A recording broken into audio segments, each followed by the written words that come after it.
Hello mga boss, may napansin ako. Dahil medyo mataas na yung ating handbrake, kaya tayo ay mag-adjust ng preno. Hello mga bossing, para po ito sa mga baguhang driver na wala pang alam sa mga trouble. Kasi hindi lang po pwede, bilang isang driver, hindi lang pwede nga basta drive lang ang alam natin. Sampa lang tayo, start takbo. Mahalaga niya pakiramdaman din natin ang kondisyon natin sa sasakyan, lalo na yung preno mga bossing. Kaya pakita ko sa inyo kung anong palatandaan na mataas na yung preno. Ayan mga boss, halos nakatayo na yung ating handbrake. Kaya kailangan natin mag-adjust kasi nga may nararamdaman ko pag umapak ka ng preno, hindi agad kumakapit. Kaya mag-adjust tayo.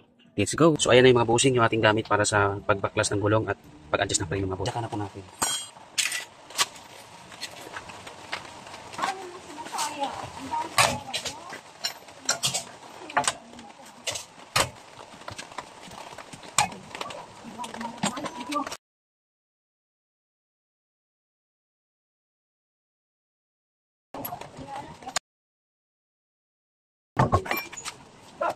So ayan mga boss, dahil dun sa tapos na natin mabaklas yung gulong, kita ko naman sa inyo kung paano tanggalin ito, brake drum. Kasi bossing na matuto tayo na gumawa.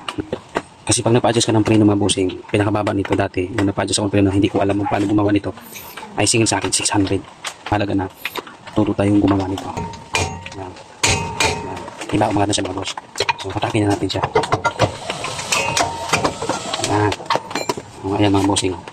Kaya malaga na every 2 months o 3 months dapat o kaya 3 months mag-adjust tayo ng preno para lagi natin ma-check yung condition ng preno natin yung mga boss.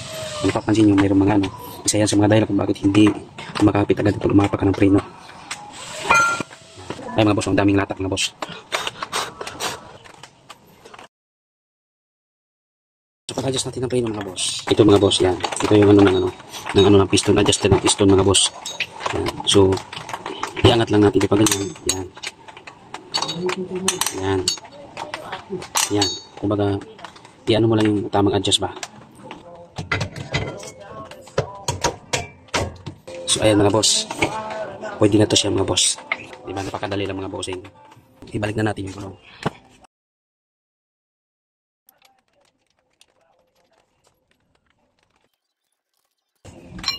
So, ngayon mga boss, ibaba na natin yung ating jack.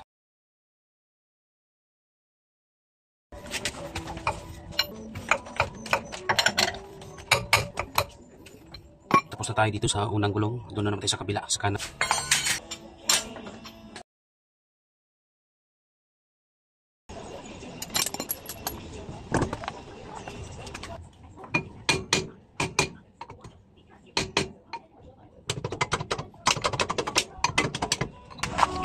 So yung mga boss, ang daming latak.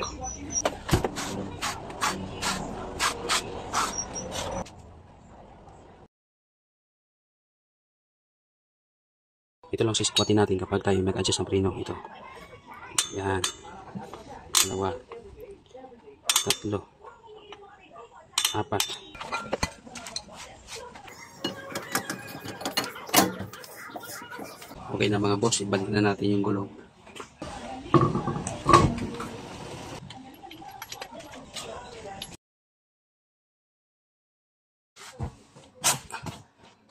Di ba mga boss?